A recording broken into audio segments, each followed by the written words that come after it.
Create a new composition, hitting Control N, and I'll call this particle wipe.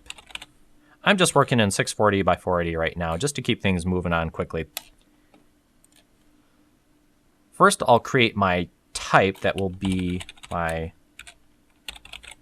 subject here. So I'm just going to create a simple linear wipe on this type here.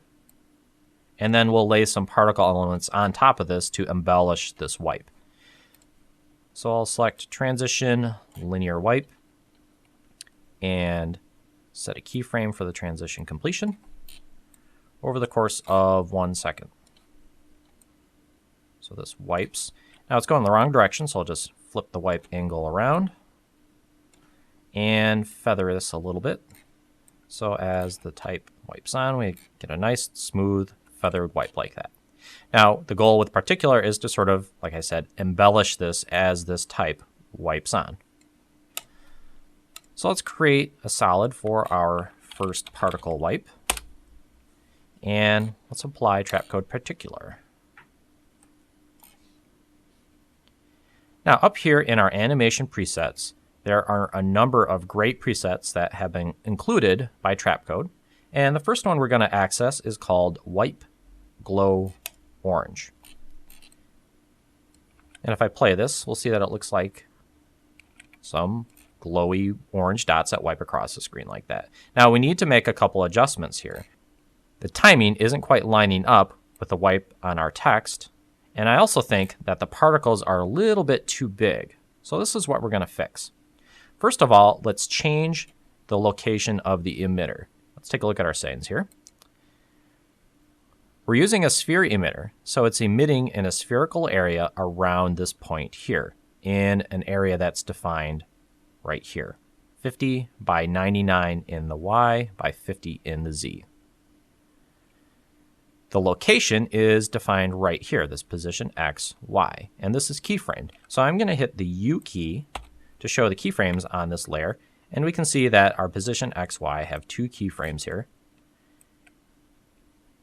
And it's moving just a little bit too fast. So I'm going to slow this down by moving the second keyframe further out. So it's going to take more time to wipe across the screen. Now it's lining up a little bit better with our wipe. And like I said, the particle size is a little bit too large. So the particle size is defined in the particle section. So let's go into the particle section here and go to the size and turn this down to about 5. I think that should be good. There, so we've modified our first preset. Let's pull up another preset. Go into Layer, New, Solid. This will be the organic lines. And we'll access Particular by going into the Effect window and selecting the last effect used, which is Particular. Let's go into the Effect presets here and select Organic Lines Motion. This is a fantastic preset included for free with this plugin. Now the problem with this is that because it does look so cool, this is a very commonly used preset, and I've seen this all over the place. So it helps to know how to modify this a little bit to make it not look like the preset that comes right out of the pop-up menu here. First thing we can do is go into the options and modify the randomness of these settings here. Now what I mean by that is, if we go into the options here, we have a setting here called Random Seed. What this does is more or less defines the starting point for all of the random values inside Particular. So every random value that is chosen starts with this random seed value right here, which is now 0. If I set this to 1, everything inside this plugin on this layer is going to take on a completely different set of random values. This is one way to make this preset not look like a preset. Another thing we can do is change the color of these particles. So I can go into the particle section here, and as we learned before, we have a number of controls over the color of the particles, like the color over life, which right now we see is this light orange to darker orange.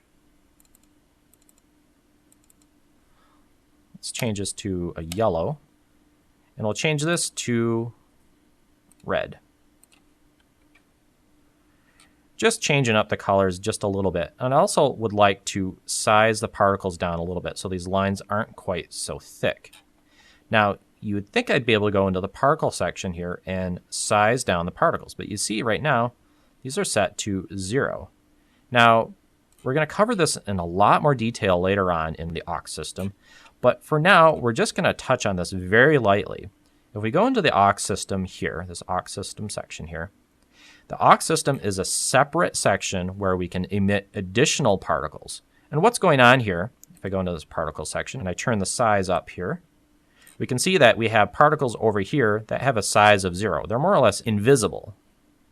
Now what's going on is that these particles are emitting particles as they move across the screen. And that's what the aux system is. It emits particles from other particles.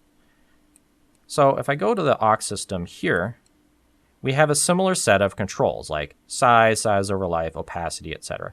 So if I turn the size down here, we're going to see the size of the particles that are trailing become a little bit thinner, a little bit smaller. Now, like I said, we're going to cover the aux system in great detail later on, but with this preset being so commonly used, it really helps to know right off the bat how to modify this one and get into the aux system and change the settings here. Now let's layer one more setting on here, and this one we're going to create from scratch. So we'll add some additional star particles that wipe along with this wipe. So go into Layer New Solid, and we'll make these stars. Pull up Particular, and let's solo the stars and the type. We're making this setting from scratch. So first, I'm going to go into the particle section here and select the star particle type. Now I need to have this move along the screen and wipe with the type. So I need to change the emitter position. The emitter position needs to animate over time. So let's put it in its starting point first, like right over here. And then at this point in time, right there, the emitter needs to move over and end up right there. So let's set a keyframe and hit U to show our keyframes. So right there, we're going to create a keyframe. And right there, we'll move the position of the XY emitter right over there.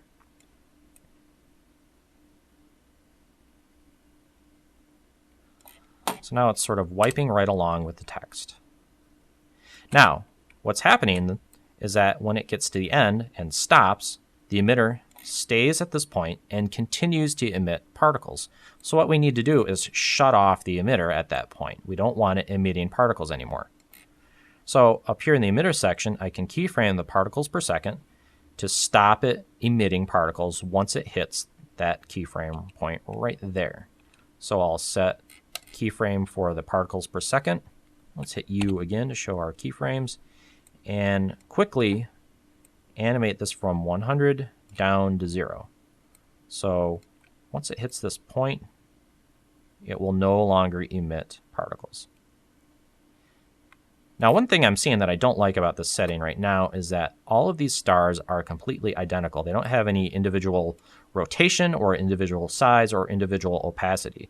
Now, as we covered in that overview section, we have a large amount of control over the randomness of all of these settings. And this is really what adds to the aesthetic of our particle settings, is adding different types of randomness to make this feel a lot more organic. So let's jump into the particle section here. Let's add a little bit of randomness to the size. And let's add some rotation speed. Again, this can be very low because it's full revolutions per second. Let's add a little bit of randomness in the opacity. And let's change the color. We'll just set this to be at birth, and we'll set this to a yellow.